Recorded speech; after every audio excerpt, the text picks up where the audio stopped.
Hi, ಎಲ್ಲರಿಗೂ ನಮಸ್ಕಾರ.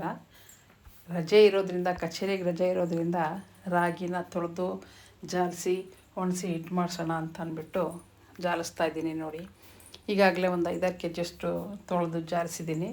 ಕಡೆಗೆ ಇದೊಂದು 3 ಕೆ ಜಿಯಷ್ಟು ಜಾಲಿಸೋಣ ಅಂತ ಜಾಲಿಸ್ತಾ ಇದ್ದೆ. ನಮ್ಮನೆಯವ್ರನ್ನ ಕರೆದು ವಿಡಿಯೋ ಮಾಡಿ ಅಂತ ಹೇಳಿದೆ. ಓಕೆ, ಇದನ್ನೆಲ್ಲ ಯಾರು ವಿಡಿಯೋ ಮಾಡ್ತಾರೆ ಅಂದರು, ಆದರೂ ಕರೆದು ಮಾಡಿಸ್ತಾ ಇದ್ದೀನಿ. ನೋಡಿ, ಯಾಕೆ ಅಂದರೆ ನೀವೇ ನೋಡಿ, ಈ 3 ಕೆ ಜಿಗೆ ನನಗೆ ಕಡಿಮೆ ಅಂದರೂ 1/4 ಕೆ ಜಿ ಮೇಲೆ ಮಣ್ಣು ಮರಳು ಸಿಗ್ತಾಯಿದೆ.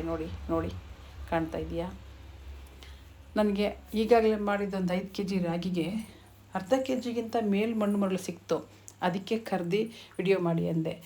ಈಗ 3 ಕೆ ಜಿಗೆ 1/4 ಕೆ ಜಿಗಿಂತ ಮೇಲೆ ಮಣ್ಣು ಮರಳು ಸೇರಿಸಿದ್ದಾರೆ ಅಂದರೆ ಇದು ಹೇಗೆ ಸಾಧ್ಯ?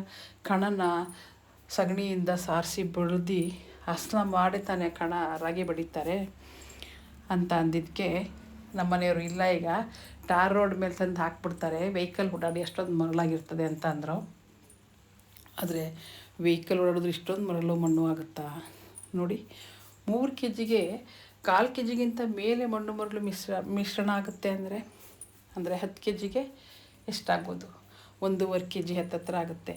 ಕ್ವಿಂಟಾಲ್ಗೆ 10ರಿಂದ 15 ಕೆ ಜಿ ಮಣ್ಣು ಮರಳು ಮಿಕ್ಸ್ ಮಾಡ್ತಾರೆ. ನೋಡಿ ಎಷ್ಟು ಮೋಸ!